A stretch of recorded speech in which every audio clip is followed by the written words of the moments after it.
Allez, bah, du coup, comme ça, on rentre dans le vif du sujet. Donc, bon, bah, enchanté tout le monde. J'en vois certains que je connais déjà, du coup. Donc, et enchanté pour les autres. Voilà, donc pour reprendre un petit peu les propos de Judith, donc Follow Me by Sarah, c'est l'agence que j'ai montée il y a un peu plus de 3 ans maintenant. C'est du voyage sur mesure pour tous, pour faire simple. Donc, c'est une agence de voyage. Donc, je suis tour opérateur puisque je suis productrice. Et pourquoi pour tous? Puisqu'effectivement, c'est pour les personnes en situation de handicap, mais pas que. Voilà, là où moi, j'ai pas voulu stigmatiser, le but, c'était, comme on est capable de faire du vrai sur mesure millimétré, c'était de le proposer à des personnes qui peuvent être à mobilité réduite, comme des personnes complètement valides. Et c'est ce qu'on vient chercher chez moi. Voilà. Donc, je vais tout de suite rentrer sur le sujet qui va vous intéresser. Donc, comment développer une offre de voyage adaptée en résumé aujourd'hui, et ça on verra après si vous avez déjà pour certains développé une partie de prestations qui sont accessibles à ce type de voyageurs ou pas. L'idée ensemble, c'est de voir comment on peut transformer un petit peu l'existant, comment l'adapter pour du voyage qui soit donc accessible, dans le sens accessible aux personnes en situation de handicap, mais qui reste immersif, évidemment, parce que je sais que vous avez tous cette touche de tourisme et de voyage authentique, l'immersion locale. Voilà, donc on ne perd pas de vue le double challenge et comment on va faire pour inclure ce nouveau marché, cette nouvelle clientèle sur le voyage qu'on fabrique déjà depuis quelques années.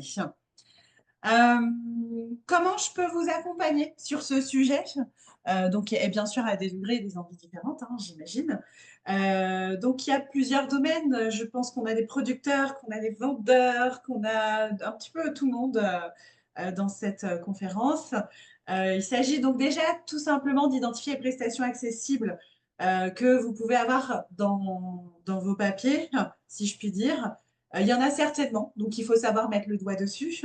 Ensuite, il s'agit de sensibiliser les prestataires avec lesquels vous travaillez. Euh, donc, vous travaillez avec des transporteurs, avec des hôteliers, avec plein de gens. Vous créez de l'expérience. Il ne suffit pas simplement effectivement d'identifier, il faut peut-être même aller en créer. Et bien sûr, la sensibilisation, c'est aussi de la formation, c'est de l'information. Et tout ça, ça permet en fait à vos partenaires de pouvoir répondre correctement à ce type de voyage. Voilà, des fois, vous avez un hôtelier qui va avoir quelque chose qui est potentiellement adapté, mais qui ne le sait pas encore. Voilà. Donc, ils ont vraiment besoin de vous hein, pour avancer.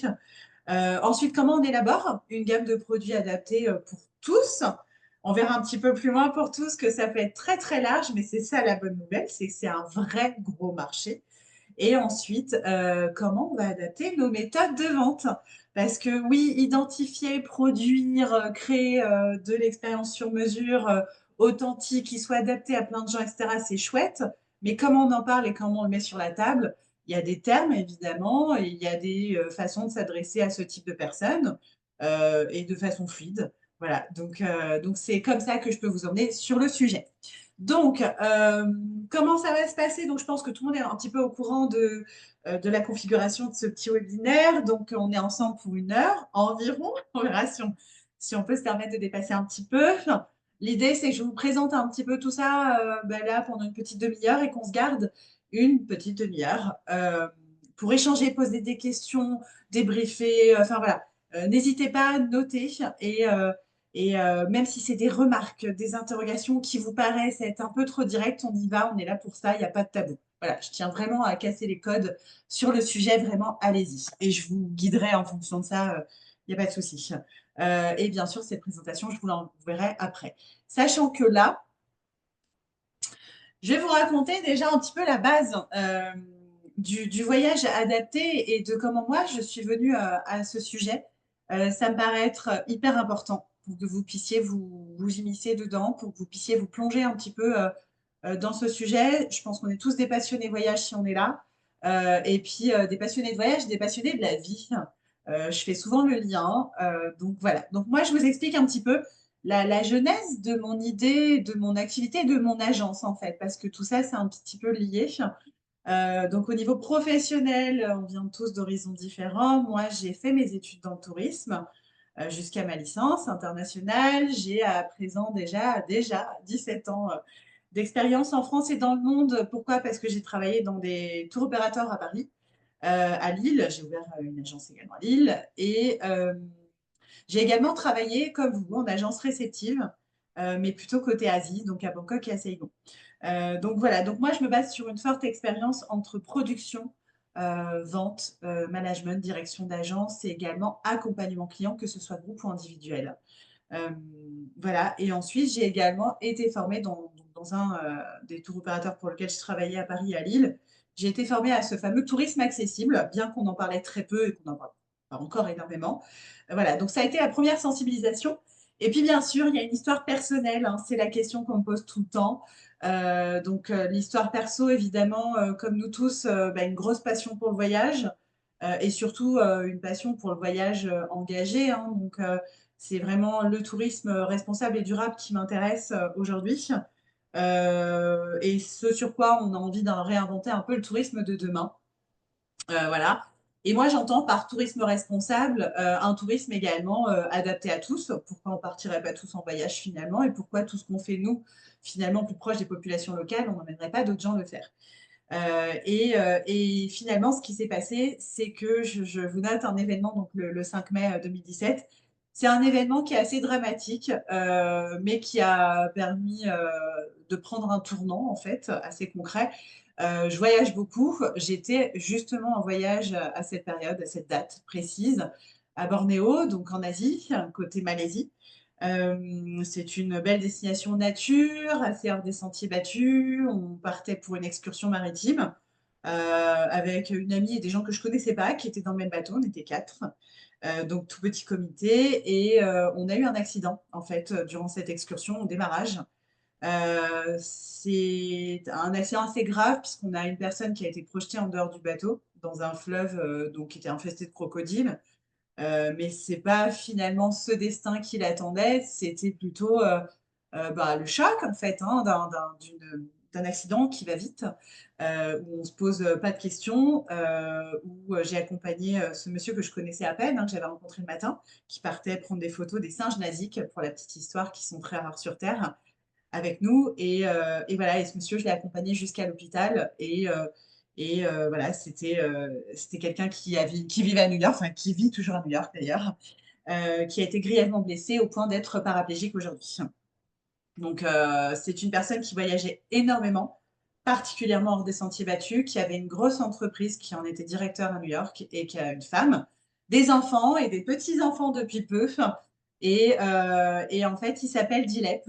Et je vous le présente parce que du coup, j'ai deux photos qui en disent long.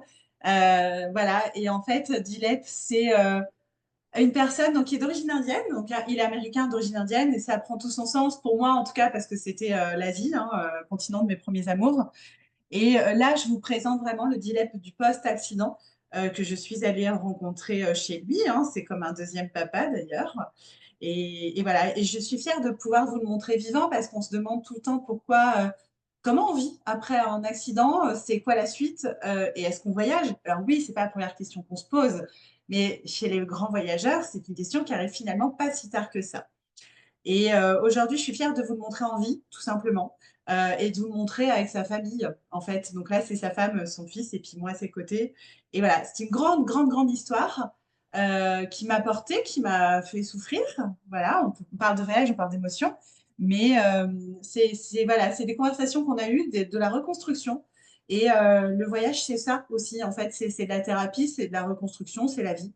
Et aujourd'hui, Dilep, il n'a qu'une envie, c'est de continuer à voyager, même s'il est conscient qu'il ne le fera pas comme avant. Et ça, on le sait tous. Voilà. Et moi, c'est dans sa force, en fait, que j'ai puisé pour créer cette agence et pour créer cette idée, en fait. Pourquoi est-ce qu'on va créer du voyage comme tout le monde, finalement? Comment on donne du sens à son quotidien? C'est des questions qu'on s'est peut-être tous posées un petit peu un jour. Et ben moi, voilà, j'ai dit, bah, j'allais monter mon agence et j'ai dit, bah, OK, je pense que là, il y a un vrai sujet comment on fait pour voyager quand on a cette limite, qu'elle soit physique ou autre, parce qu'on va voir qu'il y en a plein. Et donc, voilà, ça m'a amené à me poser des grosses questions et puis bah, des problèmes hein, du quotidien, mais qu'on va rencontrer forcément dans le monde du voyage. Donc, j'ai fait des études de marché, j'ai creusé, j'ai regardé ce qui existait, etc.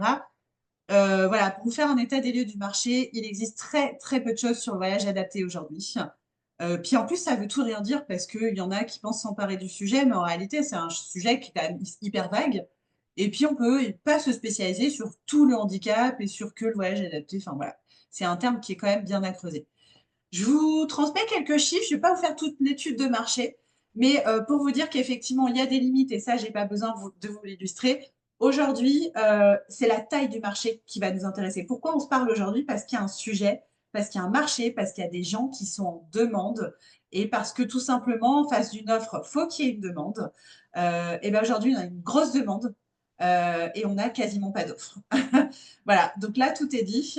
Vous avez de recenser, et ça, il y a déjà plusieurs années, un peu plus de 12 millions de personnes qui sont en situation de handicap reconnu en France.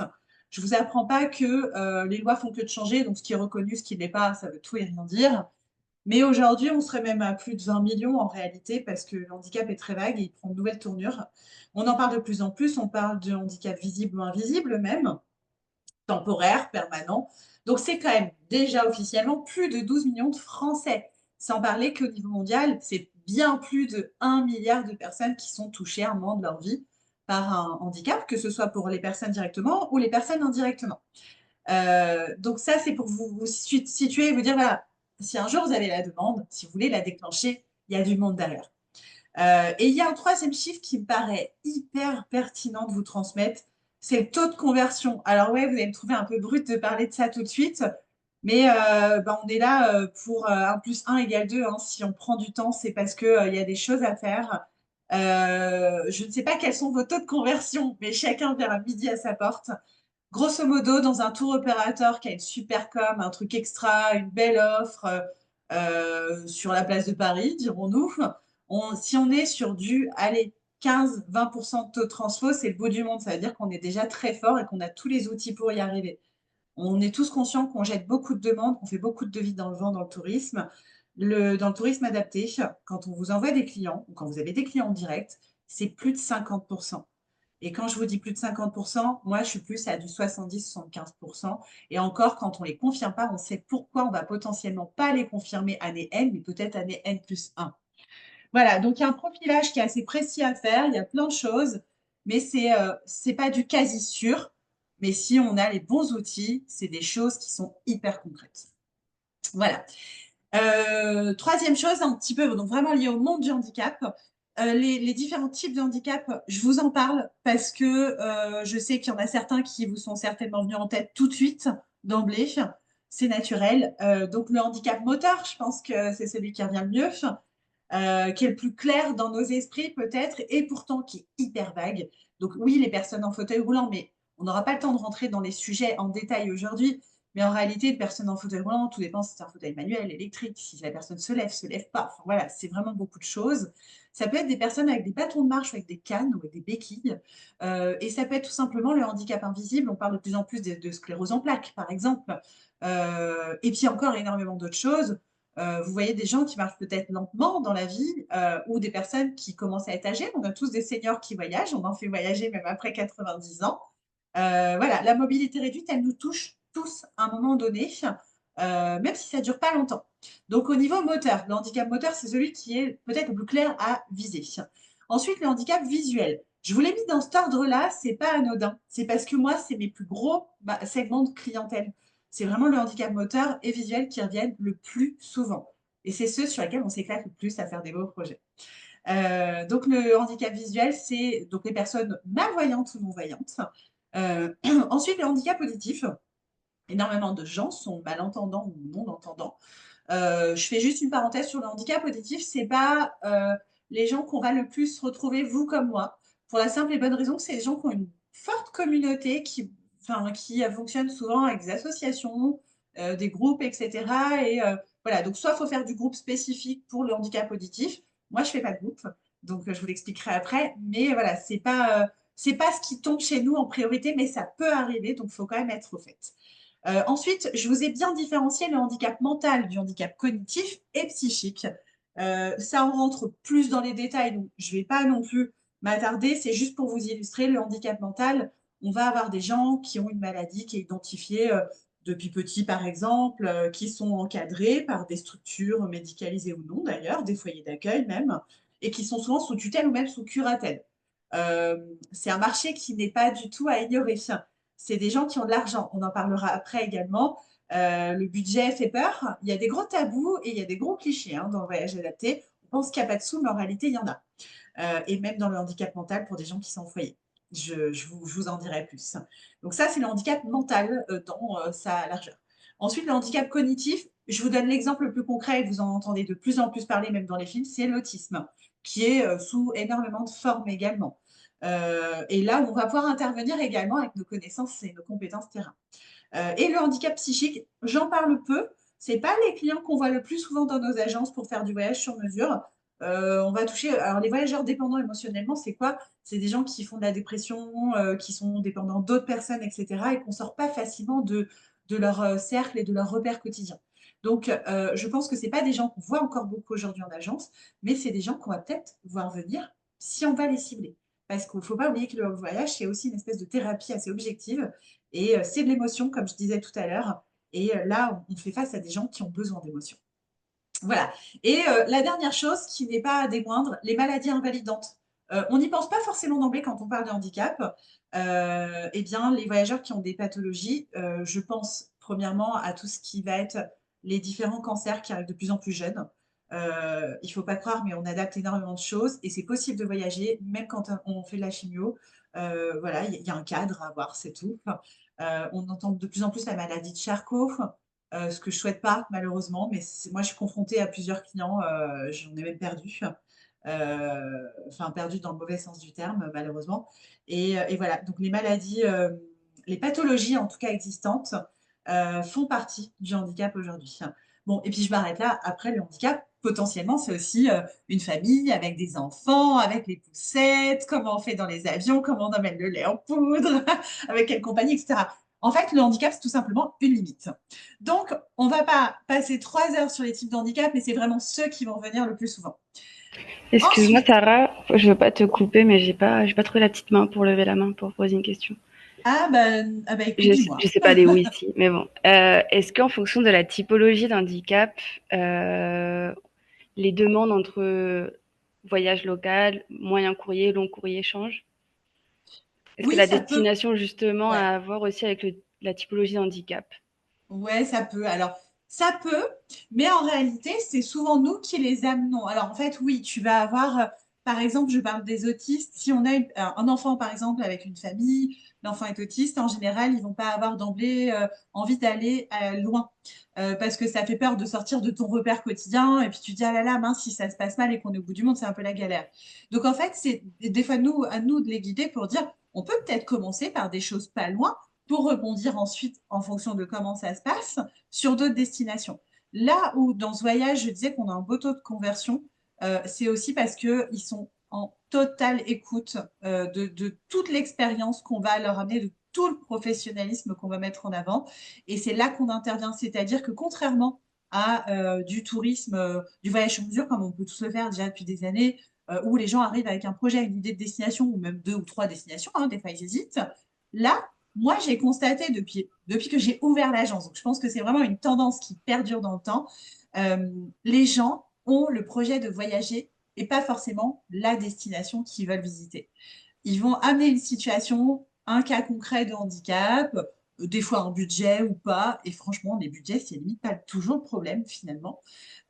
Et ça va être à nous d'être force de proposition et de dire, voilà, ce qu'on on peut peut-être partir là-dessus, ça correspond parce que nous, on a les clés de chacune de nos destinations pour dire, voilà, je sais que sur cette destination, on a par exemple du transport avec rampe, je sais qu'on a des auxiliaires de vie qui sont top au niveau humain, enfin voilà.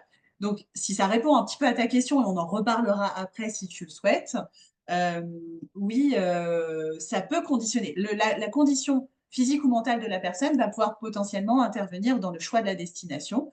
Mais encore une fois, c'est vraiment pas définitif. Faut pas oublier que c'est très nouveau comme marché et comme type de voyage. Il y a très peu d'acteurs. Et les gens qui commencent à goûter au voyage adapté, moi, pour reprendre un de leurs termes, c'est on a éclairci leur horizon. Ça veut dire que celui qui fait un voyage en France aujourd'hui ou en Espagne ou Portugal, j'en sais rien, c'est quelqu'un qui demain va peut-être aller sur du Costa Rica, de l'Argentine, enfin de la Thaïlande et des destinations hyper lointaines. Moi, je le vois tout le temps avec mes clients. Donc voilà, step by step, mais finalement, enfin, tout arrive en fait. Est-ce que ça répond dans un premier temps à ta question ou pas, Tiffany? Oui, oui, C'est oui. Tiffany hein, qui m'a posé la question. Ouais, ouais. Après, Merci. on en reparle après si tu le souhaites. Mhm. Voilà, donc du coup, je reviens sur bah, les problématiques, justement, pour rebondir. Les problématiques, je ne vous fais pas de dessin. Bon, l'inaccessibilité, j'aurais même dû le mettre en premier, mais l'inaccessibilité des sites, des hôtels, des transports, de tout plein de choses, des activités. Idem, on pourrait rentrer dans les détails des vraies problématiques concrètes qu'ils ont au quotidien. La plus grosse, c'est que ceux qui font voyager ces personnes via des agences lambda, mais qui ne sont pas du tout sensibilisés ni formés, c'est qu'on les envoie, hein, on les met dans l'avion, on les met à l'hôtel, et après, bah, ils font plus rien. Voilà. Et c'est pas comme ça qu'on envisage, vous et moi, j'imagine, le voyage pour ces personnes. Donc l'idée, c'est de leur faire des choses. Le voyage, c'est la rencontre, c'est tout ça. Donc c'est l'inaccessibilité de plein de choses. Deuxième chose, les informations qui sont erronées, les fausses informations. Pourquoi? Parce que bah, ça arrive encore tous les jours, hein, quand on appelle les hôtels pour venir faire du repérage, quand ils ont des chambres adaptées, ils vous disent que oui. Vous arrivez sur place, eh ben, c'est pas le cas. Voilà. Et c'est pas le cas pour X raisons. Il y en a plein. Donc, à nous de vérifier. Ensuite, une autre problématique, la stigmatisation, j'en parle, c'est un peu psychologique, mais ouais, on stigmatise vachement. Enfin, moi, quand j'appelle un hôtel et que je demande s'ils ont une clientèle en situation de handicap, bon, bah forcément, c'est tout de suite le fauteuil roulant, quoi. Handicap égale fauteuil roulant pour beaucoup de gens. En fait, le handicap, c'est tellement de choses. Donc finalement, on stigmatise, on les met dans une case et surtout, l'offre existante, entre guillemets, en France aujourd'hui, en tout cas, pour faire voyager les gens à l'extérieur, c'est de les envoyer en groupe avec plein de gens. Vous êtes en fauteuil, clac, on va vous envoyer avec des gens en fauteuil. Vous êtes non-voyant, on va vous envoyer avec 40 personnes aveugles. Et en fait, bah, c'est des gens qui sont actifs, qui ont des sous, qui bossent, qui ont une vie comme tout le monde et justement, ils essayent d'oublier le handicap, de braver un peu les limites moi, mes clients, c'est tout sauf ça, en fait. Ils veulent partir et oublier qu'il y a un handicap quelconque. Donc, c'est pas forcément être stigmatisé, être mis dans une case. Ils veulent des solutions, mais pas qu'on en parle à outrance. Voilà. Et bah, je vous disais aussi, il y a un code à casser, les surcoûts liés au handicap. Tout le monde croit que c'est excessivement cher, que ça va nous coûter 50 000 euros de faire partir quelqu'un au bout du monde parce qu'il est en fauteuil. C'est pas vrai. En réalité, vous avez une prod déjà entre les mains qui est existante. Vous pouvez facilement la transformer. Oui, une voiture avec rampe coûtera peut-être plus cher qu'une voiture classique avec un chauffeur, mais finalement, c'est pas ça qui fait gonfler les prix, qui les fait doubler ou tripler. Voilà, c'est tout simplement que plus on va développer ce marché-là, plus on aura de volume et moins on sera obligé de marger, moins de temps on passera, plus de connaissances on aura et plus facilement et plus rapidement on guidera nos clients. Donc, les surcoûts liés au handicap, c'est des faux surcoûts en réalité. Il y en a qui sont liés au matériel, aux techniques, évidemment, et à la logistique. Mais en réalité, ça ne coûte pas plus cher d'organiser un voyage pour une personne en situation de handicap qu'une personne complètement valide. Voilà. Les besoins face à tout ça, vous allez voir, c'est hyper facile. C'est des gens qui ont envie de vivre, comme je vous disais tout à l'heure, et qui ont envie de voyager. Donc, c'est l'évasion. Le fait d'être indépendant, alors vous allez me dire, bah ouais, mais Sarah, ils sont pas indépendants parce qu'il faut des chambres comme ci, il faut des rampes et tout. Ouais, mais en fait, c'est cette sensation d'indépendance qu'on va leur apporter. C'est-à-dire que les faire sortir de chez eux pour voyager, ça, c'est leur donner de l'indépendance. Même si on va avoir besoin de mettre des rampes et d'avoir besoin d'humains et de réfléchir à part où on va les faire passer sur un site. Mais c'est ça, les rendre indépendants, en fait. Ensuite, il y a deux autres notions qui sont hyper importantes pour eux, c'est la sérénité et la confiance. Ils ont besoin de partir serein. Et pour partir serein, il faut qu'ils aient confiance en vous. Et en réalité, et je rebondis tout le temps sur les taux de conversion parce que tout se rejoint tout le temps, une fois qu'ils ont confiance en vous, ils ne vous lâchent pas. Donc, c'est hyper important. Et en plus de ça, la confiance, c'est pour eux, mais c'est pour tout l'entourage qu'ils vont avoir et pour toutes les recommandations qu'ils vont vous faire. Et ensuite, l'intégration sociale, parce que quand on a un handicap quelconque, on est souvent un peu isolé à la maison, en France ou ailleurs d'ailleurs. Et partir en voyage, c'est rencontrer du monde, c'est partager, c'est avoir du lien. Et ça, c'est une grosse avancée au niveau social. Donc, voilà pour les problématiques et les besoins de ces personnes. Face à ça, donc moi, face à tous ces constats, même si je vous ai passé et énormément de sujets hein, de cette étude de marché, là, vous avez un petit déroulé. Je ne sais pas si vous voyez un petit peu, c'est mon site. Internet qui défile. C'est juste pour vous présenter rapidement. Voilà, moi, quand on arrive sur mon site, on ne voit pas forcément tout de suite un fauteuil roulant en photo. Et c'est quand on creuse qu'on se dit, ouais, OK, il y a des termes qui marquent. Eux savent les repérer, ces termes-là. Et puis, en fait, ben, on voit que c'est plus du voyage authentique. Et c'est ça qui doit, je vais pas dire transparaître, c'est ça qui doit transpirer. C'est ça qu'ils cherchent, en fait, les gens aujourd'hui. Et c'est ça qui n'existe pas sur le marché, ou du moins que ce que moi je fais, mais à ma toute petite échelle. Donc voilà, donc moi j'ai créé l'agence pour vous expliquer ce que je fais. Donc je fais du voyage sur mesure, ça je vous l'ai dit tout à l'heure, privatif. Vous avez certainement entendu que je ne faisais pas de groupe. C'est un peu compliqué étant donné les typologies un peu de clients qu'on va avoir qui sont très personnalisés.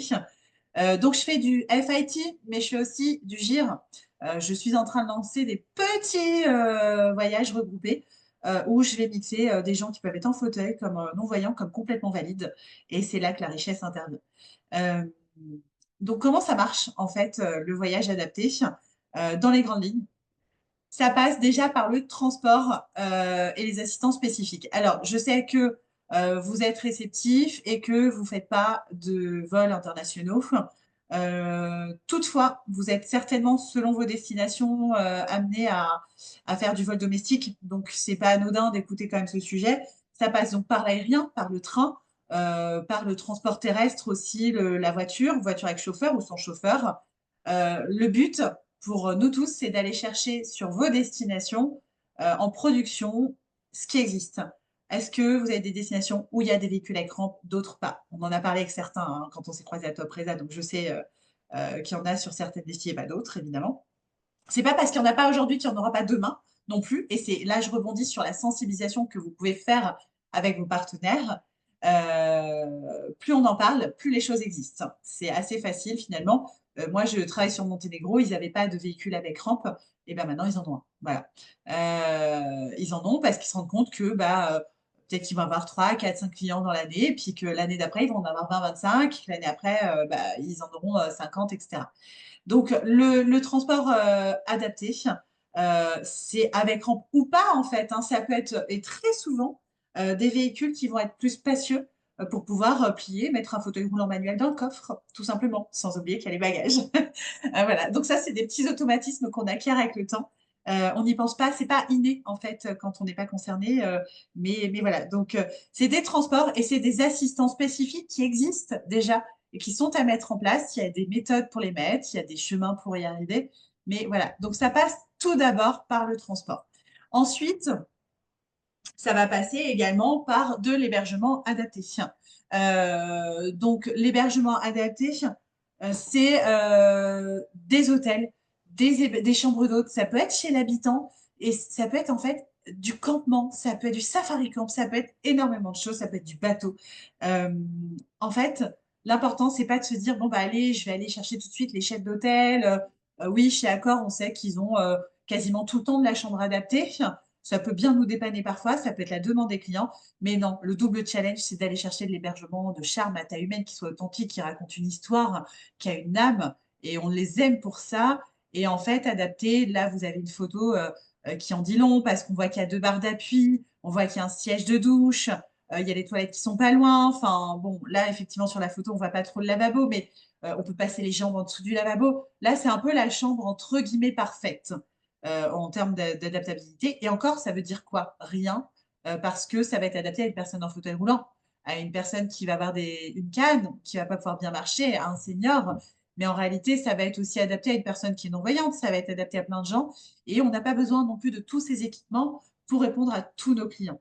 Et ça, vous en doutez, en fait, on peut, un voyageur qui est non-voyant, on peut l'emmener dans un hébergement tout à fait de charme, une toute petite structure, même chez l'habitant. On va éviter de lui faire quelques pièges et l'envoyer dans celui qui a le plus de marche et d'insécurité, évidemment. Mais voilà, donc tout ça, ça va s'adapter en fonction de chaque typologie de voyageur.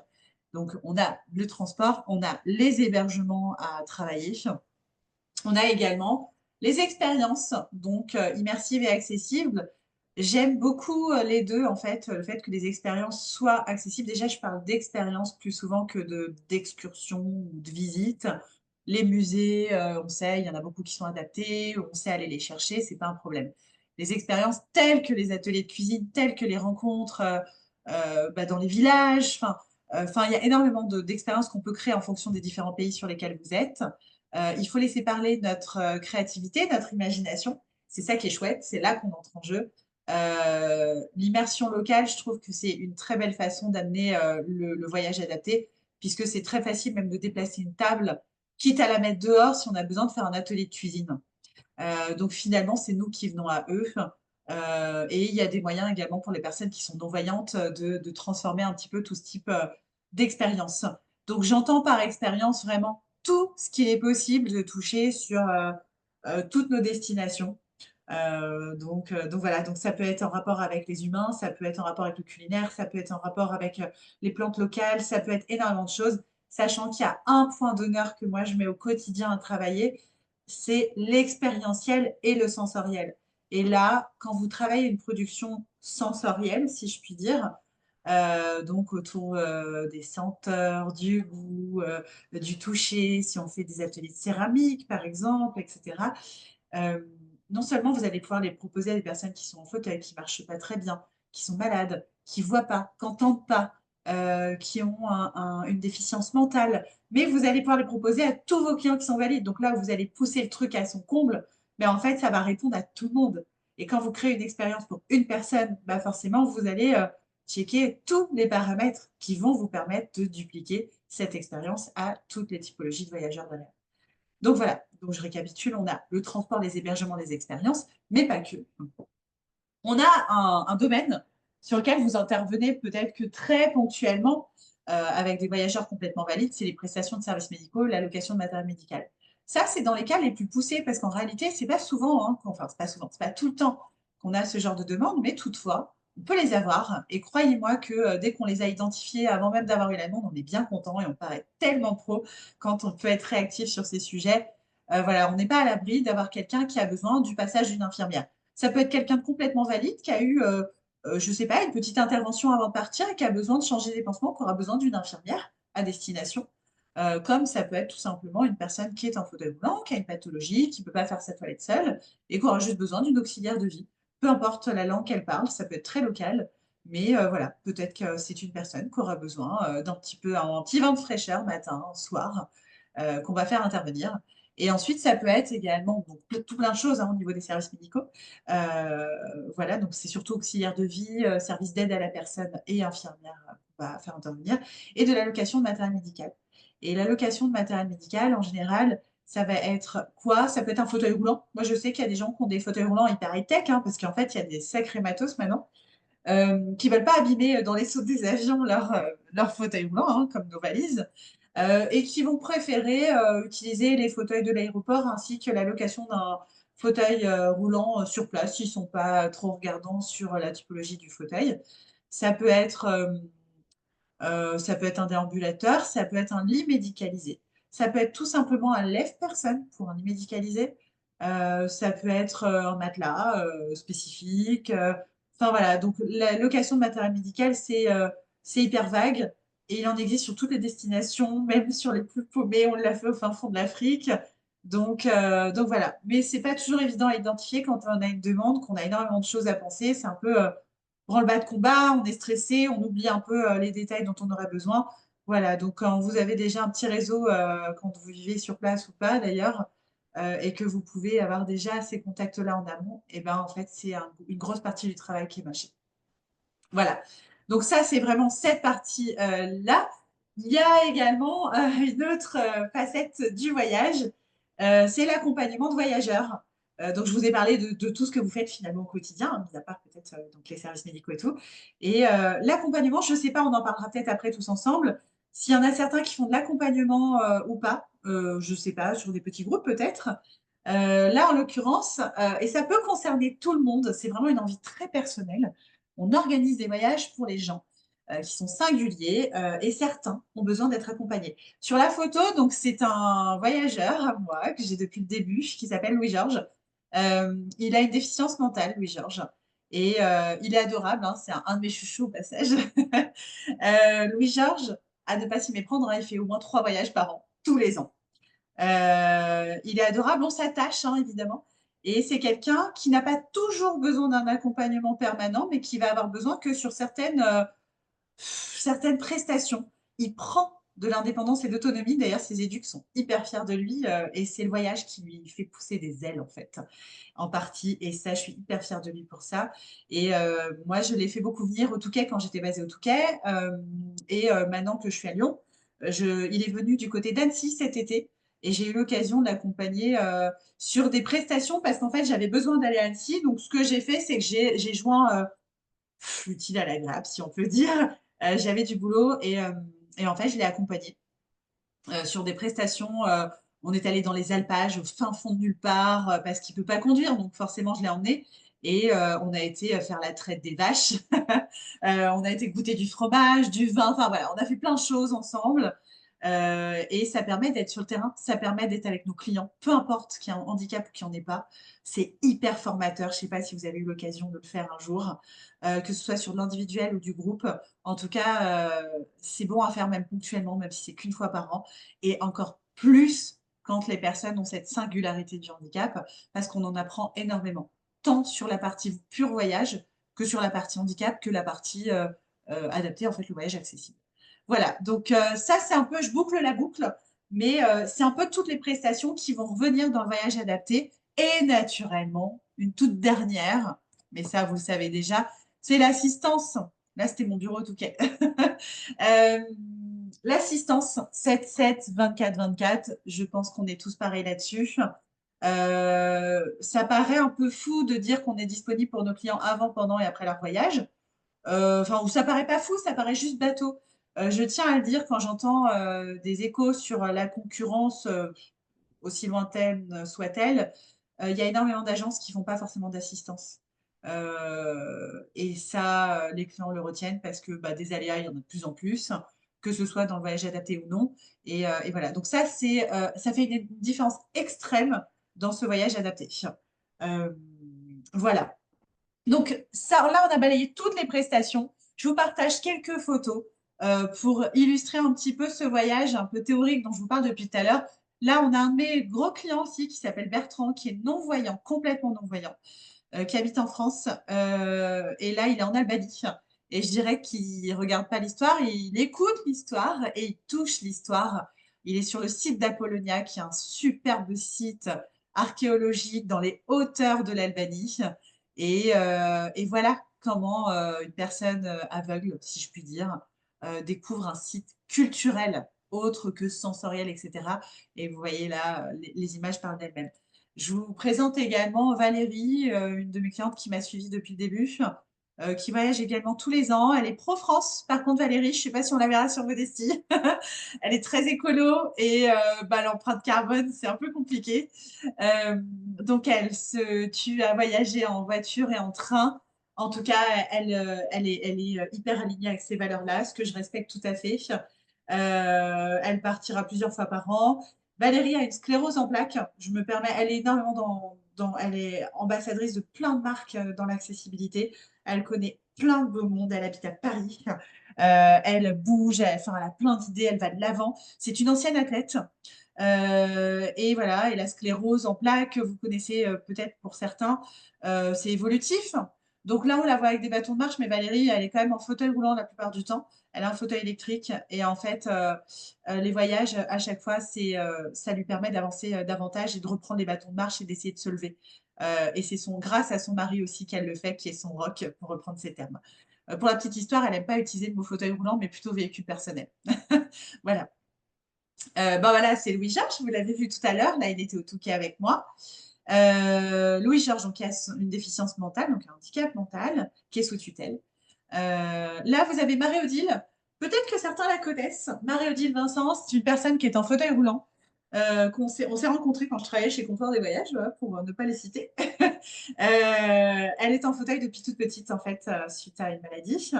Et c'est une personne qui adore l'immersion locale. Donc, avec elle, on casse complètement les codes. Et voilà, là, elle est en Scandinavie, en train de piloter le bateau depuis son fauteuil. Et voilà. Et Marudil est aussi la marraine de mon agence. Voilà, elle a voulu apporter sa petite touche personnelle à cette image, en tout cas du voyage hors des sentiers battus et accessible. Et comme on disait toutes les deux au début de mon agence, c'est on va faire du voyage adapté, mais on va faire du beau voyage adapté. Voilà, je vous partage 4 témoignages, 4 avis en fait de clients que j'aime, que j'aime parce qu'ils sont représentatifs en fait. Euh, je vais vous juste les laisser les lire, enfin vous les lirez même à tête reposée. En haut à gauche, vous avez Pascal. Euh, Pascal, je retiens juste un terme chez elle. Euh, bon, elle parle des difficultés du handicap. Elle aimait, et je dis bien elle aimait, qu'on dépasse les limites et elle aimait être rassurée. Et Pascal nous a quittés il y a un an et demi de la maladie de Charcot. Voilà, je l'ai accompagnée jusqu'au bout. Et c'est une histoire qui me laisse encore, excusez-moi, mais voilà, c'est beau parce qu'on fait voyager des gens comme Pascal. Et il faut que cette marque, elle reste. Excusez-moi, ça me meut toujours un petit peu. À droite, vous avez Laetitia. Laetitia, c'est un voyage en Albanie. Et Laetitia, c'est une personne qui a été victime d'un féminicide il y a une petite dizaine d'années, hein, qui a fait toutes les unes des journaux. Et Laetitia, elle est en fauteuil roulant aujourd'hui. C'est une fille qui a écrit un bouquin qui s'appelle Un pas de plus. Si vous voulez le lien, je vous le donnerai pour ceux qui lisent. C'est génial en fait. Alors c'est hyper positif. Hein, enfin, on pleure pas tous les jours en réalité hein, dans ce secteur, mais voilà, c'est la force. Laetitia, un pas de plus, c'est aussi par les voyages que ça passe. Elle s'est reconstruite. Elle a 2 enfants, hein, donc voilà, qui sont grands maintenant, qui font des grandes études. Elle a avancé, elle est autonome, elle est indépendante. L'Albanie, autant vous dire que c'est ce qu'il y a de moins adapté sur Terre pour les fauteuils roulants. D'ailleurs, je n'ouvre jamais cette destination au fauteuil. Et grâce à Laetitia, je vais le faire parce qu'elle a voulu quelque chose qui soit plus au niveau des sentiers battus. Ça a été une galère pas possible, je vous le dis franchement, mais on y est arrivé. Elle est arrivée à visiter toute l'Albanie. Et en fait, voilà, même si elle le dit, c'était dur. En fait, elle le marque. Mais en fait, bah, elle a vécu un truc unique. Et moi, ça, c'est ce qui fait qu'aujourd'hui, on se lève le matin et qu'on se dit, ah ouais, on a fait un truc qui sert à quelque chose, quoi.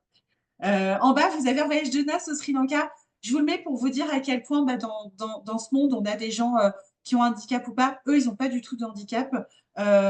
Luc, ils sont partis en voyage de noces. C'est juste des gens qui voyageaient pas, qui connaissaient pas les agences, qui avaient peur de tout, qui savaient pas où aller, qui étaient paumés en fait. Et on a fait un voyage de dingue. Voilà, complètement des sentiers battus sur le Sri Lanka. Et Françoise, en bas, c'était vraiment pour vous partager un cas qui est complètement différent. Françoise, je l'ai rencontrée sur le Salon mondial du tourisme à Paris. Donc, rien à voir avec le handicap. Et pourtant, ils sont touchés par le handicap indirectement dans leur famille, puisque son compagnon, Marius, qui est bourré de vie, est atteint d'un cancer qui sera jamais en réémission. Voilà, c'est triste, c'est un cancer de la moelle épinière. Et en fait, Marius, comment vous dire, c'est un bout en train qui vous apporte la vie là où vous ne l'avez pas des fois. Et ils sont partis en Indonésie. On a fait un voyage pareil de folie, complètement adapté. Alors, pas adapté dans la mesure où il est en fauteuil ou quoi que ce soit. Marius marche, mais il ne va pas marcher longtemps. Il fatigue. Il a besoin d'hébergement avec un rythme particulier, une literie particulière. Il a fallu qu'on rassure et qu'on choisisse correctement nos étapes et notre destination et qu'on la tisse en fonction des infrastructures médicales si jamais il y avait un pépin. On a dû travailler en collab avec les médecins pour caler ce voyage entre 2 chimios et annuler une des 2 chimios pour partir au bout du monde. Et les médecins ont tous validé. Ça s'est archi bien passé, à tel point que Marius doit aller en Australie quand on ne sait pas comment faire. Mais c'est pas grave, on a des solutions à tout. Et voilà, donc je vous partage ces quelques témoignages. En fait, j'en ai plein. J'ai plein de gens non-voyants qui ne laissent pas de témoignages et il faudrait qu'on trouve un moyen de le faire. L'accessibilité n'est pas toujours facile sur les sites pour laisser des avis. C'est tout plein de sujets qui sont à travailler. Donc voilà pour ces petites histoires. Donc on parle de voyage à impact, je sais que c'est un mot qui vous parle. Et moi, je parle encore plus de tourisme responsable pour tous, comme je vous le disais tout à l'heure. Ouais, responsable, durable, mais pas que pour les populations locales, parce que c'est vrai, quand on parle de tourisme responsable, on a souvent en tête cette connotation, ah, ben, on va respecter l'environnement, c'est écologique, comme ça, on ne va pas déglinguer les destinations, excusez-moi des termes. Et puis en plus, on va apporter du boulot aux populations locales, et puis on ne va pas les massacrer. Mais en réalité, le tourisme responsable, c'est dans les deux sens, hein. Pourquoi on ne commencerait pas aussi à faire partir les gens qui sont complètement isolés chez nous? Donc voilà, donc c'est du voyage, ça, c'est du voyage à impact. Et maintenant, je pense qu'on va passer à la partie questions, etc. J'espère qu'on a un petit peu de temps. Je parle beaucoup, excusez-moi, pourtant j'essaie de me limiter. J'ai ces 3 questions à vous soumettre. Je ne vous les pose pas, je vous les soumets. Vous en faites ce que vous voulez et vous m'amenez celles que vous voulez. Est-ce que dans un premier temps, il y en a qui ont déjà travaillé en partie ou même fait partir des gens en situation de handicap? Quelles sont-elles si vous avez des motivations? Qu'elles soient perso, pro, tout ce que vous voulez, c'est votre ouverture d'esprit qui parle. Et qu'est-ce qui peut vous bloquer peut-être? Alors, ça se trouve, il n'y a rien qui vous bloque. Peut-être qu'il y a des tabous, peut-être qu'il y a des peurs. Enfin, il y a énormément de choses. Quand je vous ai dit qu'on pouvait se parler de tout, allez-y, vraiment, moi, je bloque sur rien. Donc ça, c'est les questions que je vous soumets. Et puis ensuite, je vous remets un petit peu mes coordonnées en bas. Vous avez des idées de ce qui se fait en termes de sensibilisation, de formation, de conseils, de tout plein de choses. Ça ne prend pas 2 secondes. Entre deux portes, je pourrais toujours vous aider sur des cas concrets, voilà. Mais je ne pourrais pas vous aider objectivement sur tout le voyage adapté, juste entre deux. Ça, c'est clair. Vous avez mon numéro de téléphone, vous avez mon adresse mail, vous avez mon site, vous avez mon Facebook, mon Instagram. Et puis maintenant, je vous propose qu'on échange si je ne vous ai pas perdu au passage. Bah, merci beaucoup, Sarah, c'était très intéressant. Et est-ce que tu pourrais nous réafficher tes 3 questions? J'imagine qu'on a plusieurs personnes qui ont déjà qui ont déjà eu des offres, qui n'ont pas forcément su répondre, parce que je pense qu'il y a déjà un frein bloquant, c'est comment on aborde en fait certains problèmes ou certaines problématiques. Est-ce qu'on peut être vraiment frontal et direct, ou est-ce que toi tu as des manières en fait d'aborder certains handicaps, certains, je sais pas, besoins? Oui, Quand bien sûr. En Après, fait, j'essaie. ouais, ouais. Alors, en fait, il y a des termes à utiliser. Le mot handicapé, on ne l'utilise pas, en fait. Enfin, on évite. Euh, on évite. Au pire, on peut dire personne handicapée, mais en réalité, on dit plutôt personne en situation de handicap. C'est long à dire. C'est un peu lourd, même pour eux, en fait. Alors, faut pas s'étonner. Les personnes en situation de handicap vont avoir tendance, elles, à être hyper directes. Là où nous, on se dit, oh, je vais prendre des gants, comment je vais faire, qu'est-ce que je vais lui dire, etc. C'est comme le mot aveugle.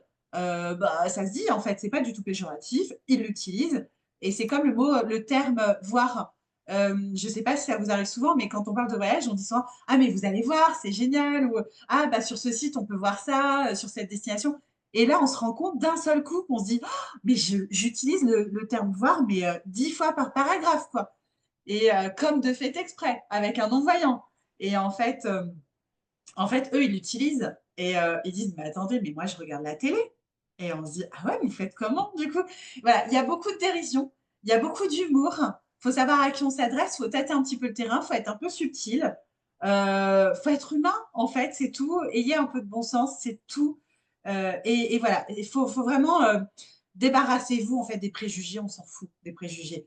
Soyez honnête, soyez transparent, soyez respectueux. Mais voilà, on utilise des termes tels que personne en situation de handicap, tels que voyageur à mobilité réduite, voyageur en situation de handicap, voyageur non-voyant, voyageur en fauteuil roulant. Voilà, je vous disais tout à l'heure, moi, Valérie, elle ne veut pas dire fauteuil roulant, elle dit véhicule personnel. Enfin, voilà. Et du coup, moi, à chaque fois, je me paume et je dis fauteuil. Et à chaque fois, je dis, excuse-moi, Valérie, je sais que tu n'aimes pas ça, j'ai encore dit mon fauteuil roulant. Mais voilà, ils nous en veulent pas parce qu'en fait, on fait tout pour venir à eux. Donc voilà. Donc vraiment, venez comme vous êtes, quoi. D'accord, super, Dites-moi du merci. coup si je peux Quelqu'un d'autre? répondre à d'autres questions. J'avais une petite question, si tu le permets. Déjà, merci, un grand merci à toi pour le partage de ton expérience. C'est hyper inspirant et aussi très émouvant, donc merci à ça. Moi, j'avais une petite question pour toi. Tu parlais tout à l'heure des difficultés auxquelles tu as fait face. Est-ce que tu t'aperçois qu'il y a un plus gros travail forcément pour la réalisation du voyage sur mesure? Donc, comment tu choisis tes prestataires? Est-ce que tu es souvent sur le terrain? Étant donné que tu l'évoquais tout à l'heure, il y a certains établissements, on doit veiller à ce qu'il n'y ait pas trop de marche. Donc, ça nécessite, j'imagine, une grande connaissance des prestataires, des hôtels, des activités. Donc, est-ce qu'il y a quand même un gros travail de reconnaissance ou est-ce que tu fais confiance au DMC avec qui tu travailles si tu travailles avec des DMC? Alors, les 2, j'ai envie de te dire. Alors oui, je travaille avec des DMC. Moi, de toute façon, que ce soit pour les gens valides ou pas, je travaille toujours avec des DMC puisque vous êtes nos yeux, nos oreilles, sur place. Ça, c'est clair. Moi, j'ai besoin de partenaires et de partenaires humains. Donc moi, mon premier choix va se tourner vers des réceptifs qui ont la fibre du vrai voyage authentique parce que qui dit voyage authentique dit qu'en général, ils aiment plutôt bien l'humain. Et qui a de l'expérience où ils vont respecter les populations. Et je sais que quand il y a un respect des locaux, il y aura un respect de mes clients. C'est pas une science exacte, hein, mais en général, ça se vérifie.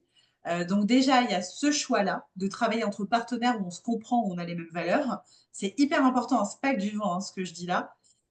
Et ensuite, il y a les deux boulots. Donc, il y a le fait d'aller repérer, évidemment. Donc, sur des on ne peut pas connaître le monde entier, hein. Par contre, ça, c'est la vraie limite. En tout cas, pas quand on est encore trop jeune et encore même quand on a de la bouteille. Et puis, même mort, on n'aura pas tout connu de la terre entière de toute façon. Mais moi, j'ai besoin d'être sur le terrain, mais je suis aussi beaucoup au bureau. Je travaille un peu tout le temps, en fait, hein, pour ainsi dire. En plus de ça, être sur le terrain, c'est bien, mais qui me dit qu'aujourd'hui, je vais visiter un hôtel, qui aura une barre d'appui dans une salle de bain, qui vont pas me l'enlever. C'est arrivé, je sais pas combien de fois.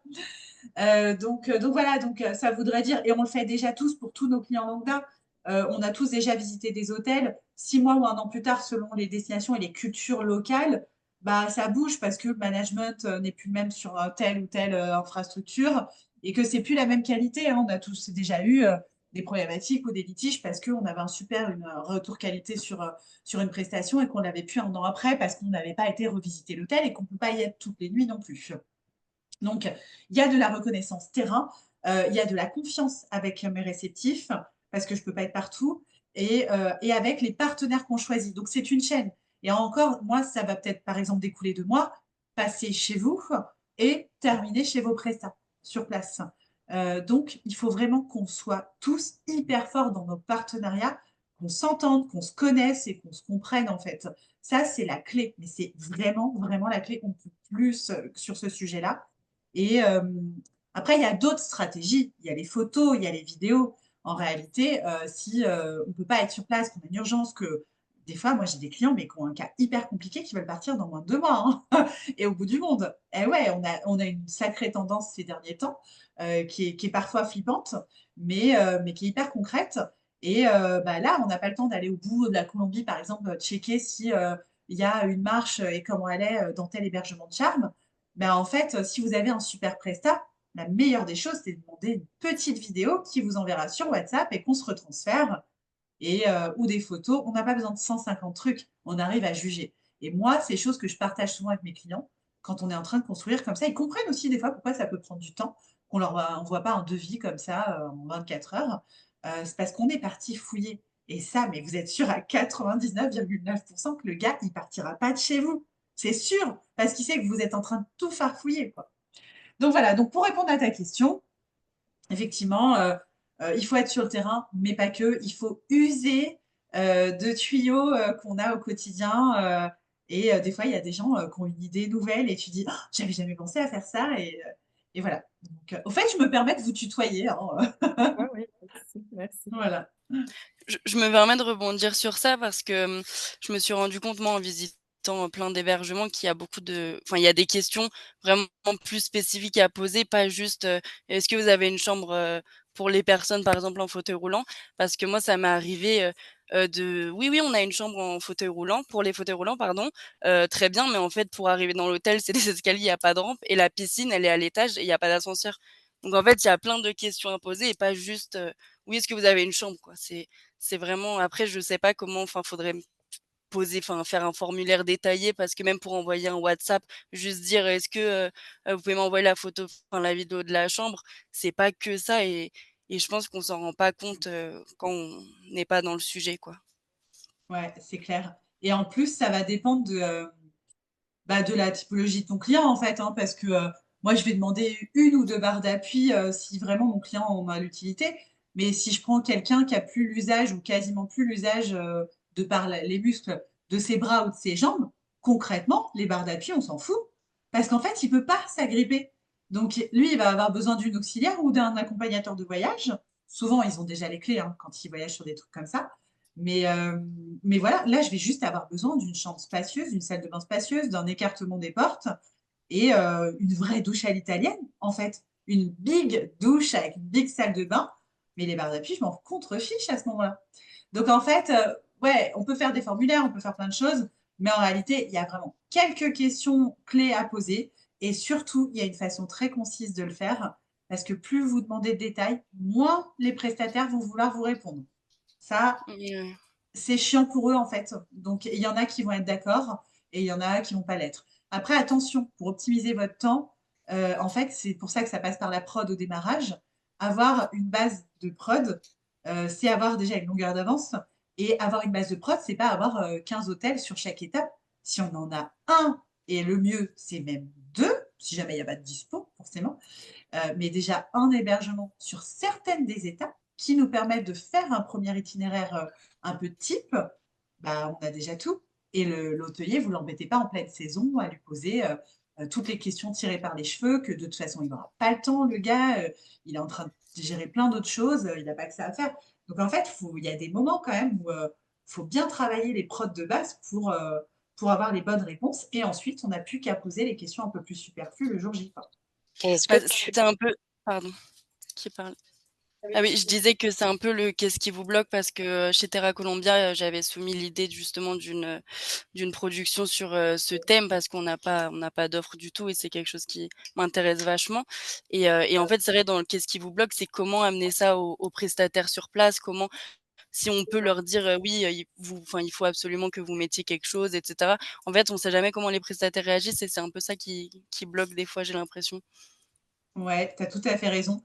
Il y en a même qui sont pas juste bloqués, qui se braquent. Moi, j'en ai eu un en repérage où ils me disaient: «Non, mais ça va pas, on va pas mettre des barres d'appui dans nos douches, ça fera pas joli Mmh. pour nos clients qui sont pas handicapés». Excusez-moi, j'utilise le terme et là, je me dis: «Mais ah ouais, chouette mentalité. Bon, bah, ça nous apprend juste qu'on n'a pas envie de bosser avec vous, quoi, c'est tout».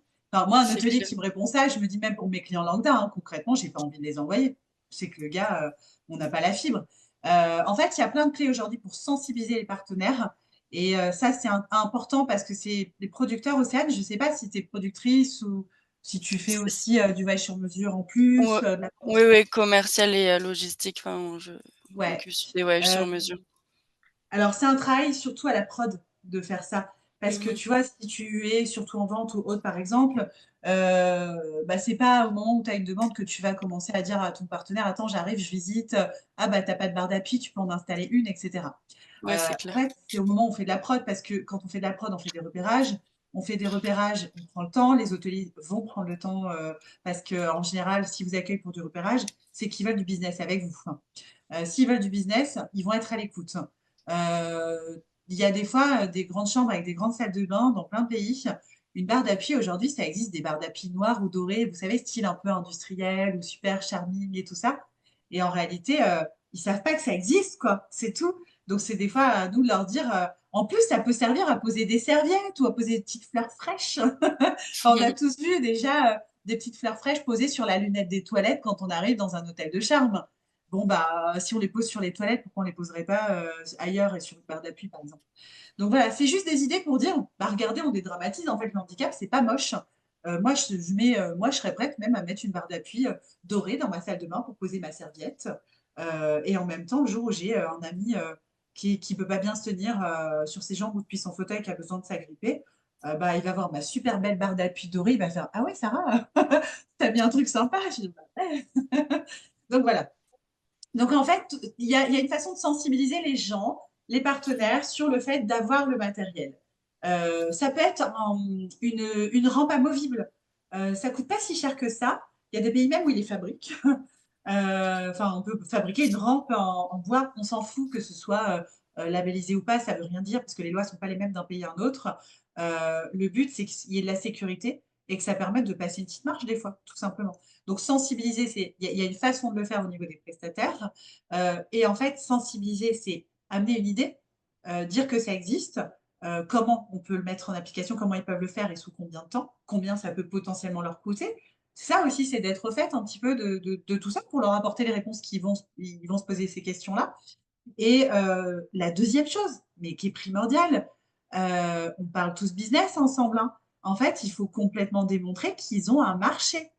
En fait, il y en a qui vont vous répondre: «Bah ouais, mais moi, Océane, pourquoi je mettrais, une rampe ou une barre d'appui? Tu me demandes d'investir, je sais pas, 200 €, 500 €, j'en sais rien, à mettre là-dedans si tu m'envoies un client l'année prochaine, quoi». Bah ouais, mais en fait, il va peut-être te dire aussi, «Bah moi, j'ai jamais de clients en situation de handicap, alors pourquoi j'investirais?» Mais en fait, il en a Ouais, pas pour toi parce que, c'est un cercle vicieux, quoi. C'est tout. Et à partir du moment où il aura les bons équipements, un personnel formé et qui fera une petite com là-dessus, il y a pas besoin de grand-chose et ben toute cette clientèle, il va la récupérer parce que tous les autres n'auront pas fait. Donc voilà, si ça peut être ce qui te bloque, en tout cas quand tu veux, toi, en parler à tes partenaires, et ben débloque-toi. Parce que tu leur ramènes du business, en fait, et c'est ça qu'ils savent pas. ça m'a merci. Sarah, moi, Pardon, il y avait quelqu'un avant moi, je crois. Vas-y, Merci. Charlotte. J'avais juste une petite question par rapport à ce que tu expliquais justement. Nous, clairement, enfin moi en tout cas personnellement, je sens que j'ai pas les connaissances pour traiter qualitativement une demande. Ça nous est arrivé d'en recevoir. Je pense qu'on doit en recevoir peut-être 2 ou 3 dans l'année. Euh, Est-ce que tu as une liste éventuellement des questions importantes, des critères selon le type de handicap? Moi, si demain je reçois une demande pour un client malvoyant ou pour un client qui voyage en fauteuil roulant, je sais pas, j'ai aucune idée moi Tu de peux demander. qu'est-ce qu'il faut prendre en compte, parce que comme tu dis, il y a des choses auxquelles on pense même pas en fait. Et Ouais. nos motivations, je pense en tout cas chez Terra Canada, elles sont, je pense, d'ordre perso et d'ordre pro, dans le sens où moi j'ai envie de pouvoir vendre à tous, de pouvoir, je pense qu'on se rejoint pour dire que le voyage, ça devrait être un droit pour tout le monde.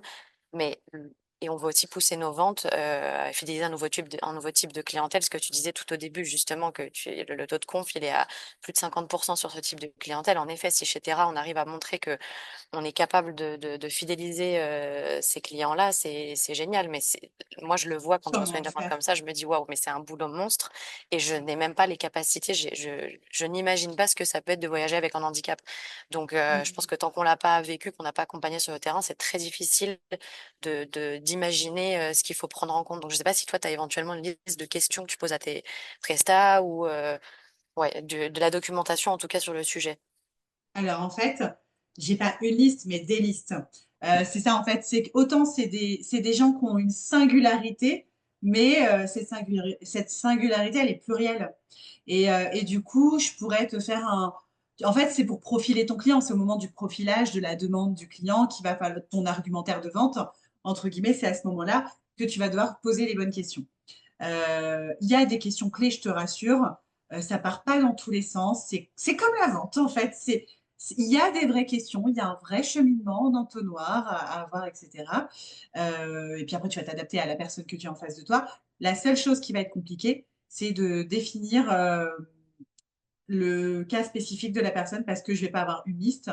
Je vais avoir des questions pour les gens qui sont en fauteuil, pour les gens qui ont une pathologie, en fonction de la pathologie, qui sont non-voyants, qui sont malvoyants, qui sont seuls, qui voyagent avec la famille, avec des amis, en couple, avec des enfants. En fait, le problème, c'est ça. C'est qu'il faudrait y aller step by step en se disant, voilà, faut pas vouloir peut-être être formé sur toutes les demandes, mais avoir des compétences sur les demandes qui sont les plus courantes. Peut-être vous posez-vous la question dans vos différentes agences et de dire, voilà, quand vous avez eu des demandes, c'était quel type de handicap, c'était quel profil voyageur pour voir où vous allez mettre la priorité.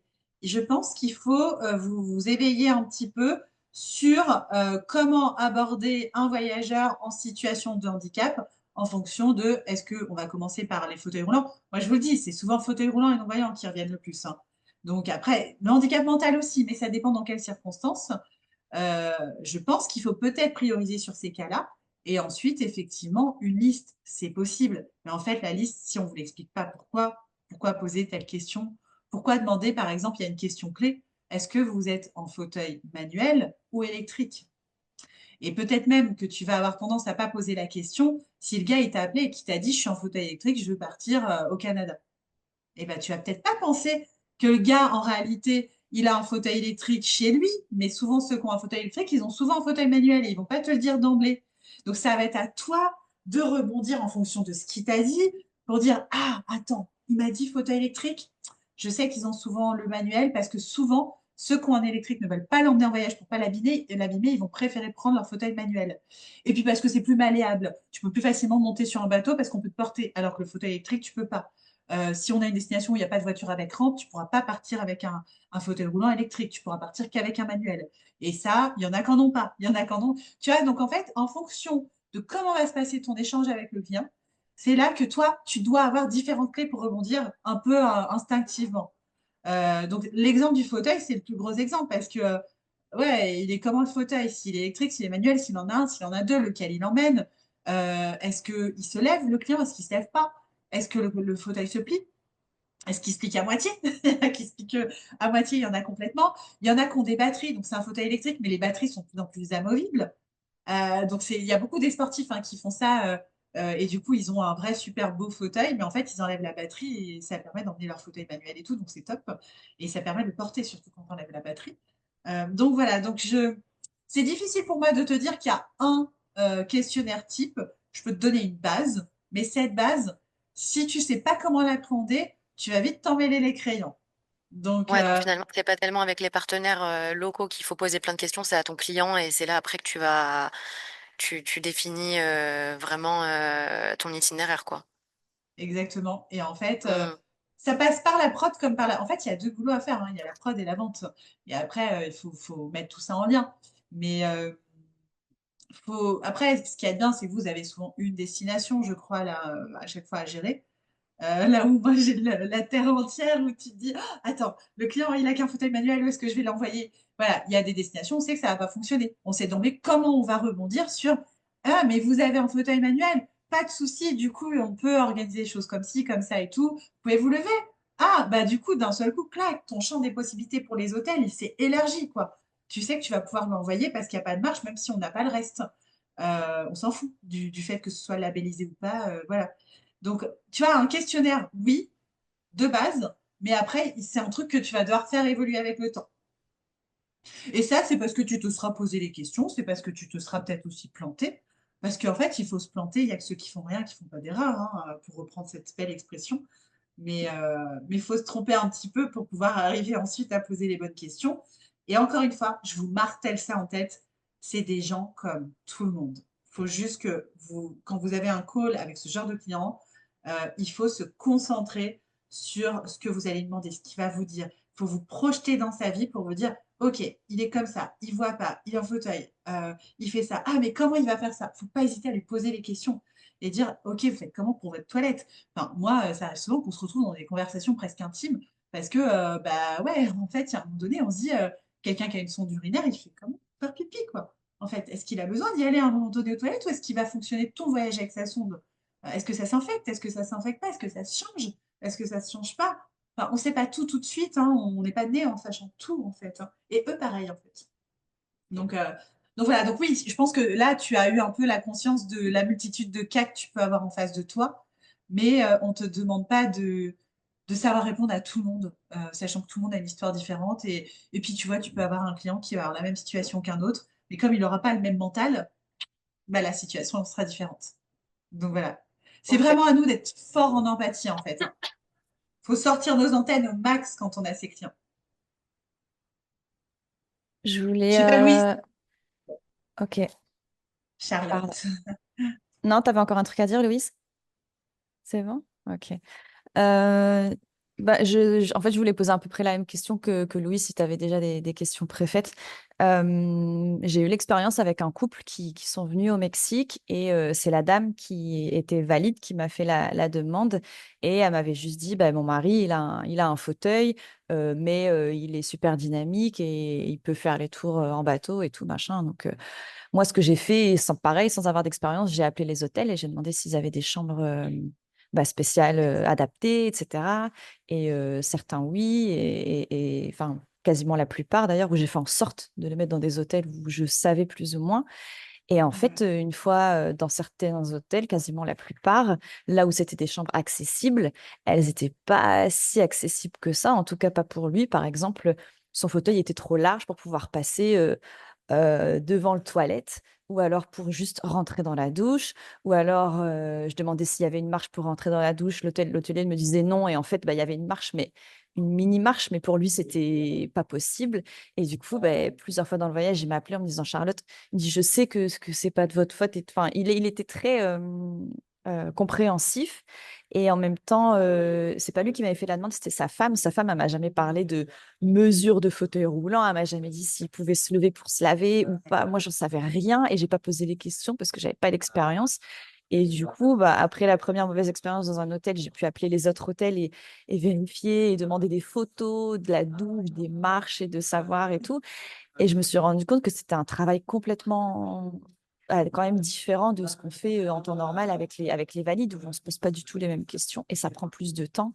Et je t'avoue qu'après, on a eu une autre demande, quelques semaines après et là, c'était un fauteuil, électrique, les personnes voulaient une voiture adaptée. Clairement, au Mexique, il y a pas de voiture adaptée pour les handicapés et là, on a dû dire: «Bah, écoutez, non, on peut pas, enfin, on peut Ouais, pas».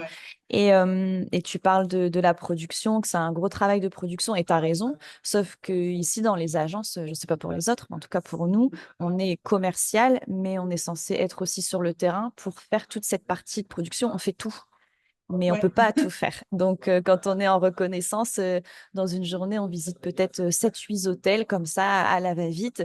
On n'a pas le temps de dire: «OK, c'est quoi tes chambres accessibles? Combien mesure ton entrée pour la douche et tout?» C'est dommage parce que je pense que ça peut être vraiment intéressant et ce que tu racontes, tout est super inspirant.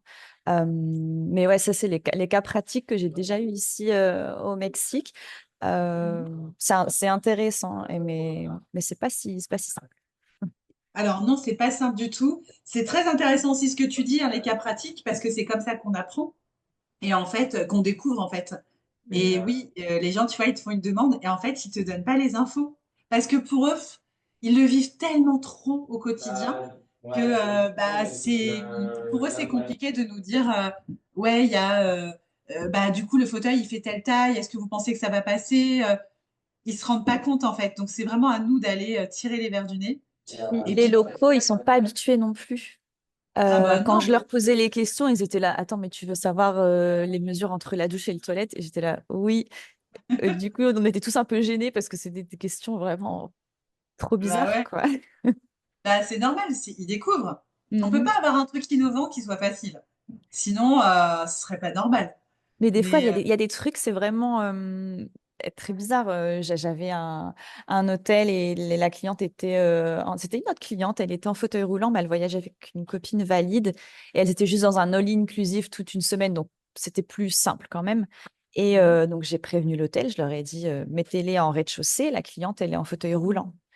Bah, ouais. ça a pas été, ils l'ont pas fait. Ils l'ont mis au premier étage, tu vois? Alors que si c'était invalide et que c'était une requête comme ça, si vous pouvez, mettez-le au premier étage, voilà. Mais là, c'était quelqu'un d'handicapé et ils se sont pas du tout dit: «Oui, forcément, c'est elle qui va être en priorité au rez-de-chaussée». Bah, Non.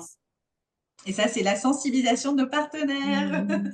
Bon, Ouais. on a plein de problèmes. Moi, j'ai encore eu là, hier en date, une cliente qui part d'ailleurs, aux Canaries avec son chéri au mois de janvier et là, elle avait juste fait, une nuit en amoureux en Alsace. Elle m'avait demandé ça parce qu'elle voulait faire une petite surprise à son chéri et en fait, top hôtel, c'est du 5 étoiles, beau, bien adapté, les parties communes, la chambre, tout ça nickel, la piscine avec le lève-personne pour emmener, son compagnon en fauteuil roulant, mais jusque dans l'eau, mais tout était parfait sur le papier. Bah, vous savez ce qu'ils ont fait comme bêtise à l'hôtel? Et ben, le siège élévateur, c'est électrique pour emmener la personne dans l'eau. C'est électrique, mais c'est rechargé par batterie. Bah, il n'avait pas rechargé. Donc, en fait, ils ont mis monsieur. Ça a commencé à transporter au-dessus du bassin. Clac, arrivé au-dessus, bloqué. Le monsieur qui était coincé presque à moitié en train de tomber dans le vide. Ça aurait pu poser un extrême problème de sécurité. Et ils sont partis chercher tout le monde. Ils se sont 1000 fois excusés. Ils ont offert du champagne, tout ce qu'ils ont pu offrir. Donc là, il y a une bonne prise de conscience quand même de la part de l'hôtelier. Ils avaient 2 heures de piscine privée. Enfin voilà, ils en ont profité après. Ils ont rechargé le matos pendant ce temps-là. Ils ont carrément fait venir le directeur de l'hôtel et toute l'équipe après pour le ressortir donc dans l'autre sens, pour dire on est mais tellement désolé. Là, on a fait intervenir toute l'équipe. On est désolé pour ce qui s'est passé pour entrer dans la piscine, mais pour vous en sortir, on va mettre les gros moyens. Et donc, il ne faut pas oublier que quand il y a un truc comme ça qui se passe, ça pose un problème de sécurité, ça pose un problème de confiance. et ça met surtout la personne en situation de handicap face à son handicap. C'est une fois de plus un miroir qui vous rappelle combien c'est difficile au quotidien et ça, c'est dur. Donc, en fait, moi, ils m'en ont pas eu rigueur du tout parce que c'est des gens qui sont hyper ouverts d'esprit en général. Moi, c'est pas de ma faute, effectivement, s'ils n'ont pas rechargé la batterie du siège qui est dans la piscine. Mais moi, je le prends pour moi, en fait, quand même. Donc, en fait, c'est de la resensibilisation qu'on va faire derrière. Moi, le but, c'est pas d'envoyer un scud à l'hôtel. Le but, c'est de lui dire, voilà, il faut tirer un petit peu parti de cette erreur pour que ça n'arrive plus jamais, que ce soit pour un de mes clients ou pour un autre client qu'ils auront. Voilà, que ça serve de leçon et en fait, il ne faut pas du tout taper sur ces partenaires-là parce qu'en fait, ils ont l'envie, la motivation et la fibre, la bienveillance pour y arriver. C'est juste que bah, ils n'étaient pas formés ou les personnes qui ont fait le siège élévateur ce jour-là n'avaient pas été formées dessus, elles ont oublié de le recharger, elles n'y ont même certainement pas pensé. Et voilà. Mais ça arrive tout le temps, hein, ce genre de truc. Hein. Donc, tu vois, la chambre au premier étage, je ne suis pas étonnée. T'as beau reverrouiller avec 50 mails, passer coup de téléphone, etc. Le tuyau, c'est de passer un coup de fil le matin même à l'hôtel et de ne pas multiplier les hôtels pour ses clients si on peut en mettre un petit peu moins que pour les autres, parce que ça nous fait aussi moins de boulot à tout reconfirmer tout le temps. Moi, je reconfirme souvent avec un mail. Je demande aux équipes de reconfirmer et puis ça m'arrive de passer un petit coup de fil. Ouais, ils me disent bah oui, vous inquiétez pas, tout est noté. Tu vois, il n'y a pas de souci, il y a vos deux factures, quoi. Donc voilà. Mais il y a une façon de sensibiliser les partenaires, ouais, c'est clair. Bah, Ah, merci beaucoup, juste, Sarah. Charlotte, un petit détail parce que tu dis, on manque de temps aussi quand on fait du repérage, etc. On manque tous de temps, hein, c'est cruel, c'est notre métier du tourisme. Et en fait, on a toujours visité les hôtels sans penser aux chambres adaptées. En réalité, demain, je te dis, tiens, tu vas visiter un hôtel, tu peux me checker la chambre PMR ou, bah, je sais pas, t'en visites une, peu importe, les accès que tu vois, l'escalier de l'entrée ou qu'il n'y ait pas d'escalier dans l'entrée, que ce soit pour un client lambda et que tu aies fait 8 visites d'hôtel dans la journée ou un client handicapé, tu verras la même entrée, le même escalier. C'est juste un reformatage à faire dans nos cerveaux. On reparamètre pour dire ah, j'ai vu qu'il y avait des marches ou qu'il n'y en avait pas. Donc, je sais que ça passe pour tout le monde ou pas. Voilà. C'est juste réintégrer une nouvelle notion dans notre cerveau et c'est pas inné. Moi, ça m'arrive encore d'aller dans un lieu où je sortais en perso et où je ressors en disant oh, mais j'ai complètement oublié de regarder s'il y avait une marche à l'entrée au fait. Et ouais, voilà. C'est parce qu'on n'est pas directement touché en fait. Mais ça vient avec le temps. Bah, merci beaucoup, Sarah. Merci infiniment pour tous ces détails. C'est extrêmement intéressant et je vois que, vu le nombre de questions, je ne suis pas la seule à avoir été inspirée et bah, y intéressée. Ouais. On va devoir continuer avec notre petit programme. En tout cas, je te remercie infiniment. Le C'était doute. vraiment très intéressant. Et je pense qu'on aura, comme tu le disais, on peut contacter, mais ça sera toujours voilà, très rapide et on verra comment avancer dans le futur pour bah, justement améliorer notre production, l'affiner et faire tout ce travail peut-être de critères ensemble avec toutes les agences. Exactement. Merci Ouais. beaucoup. Sarah. Merci beaucoup, Bah, merci Sarah. à C'était tout le top. monde. Et puis, si vous avez des questions qu'on n'a pas eu le temps de voir, n'hésitez pas par mail, WhatsApp ou ce que vous voulez. On ne sait Super, jamais merci. si vous n'avez peut-être pas eu le temps. Merci beaucoup. Allez, Merci. bonne fin de formation, Sarah. conférence Merci. et Au journée. revoir.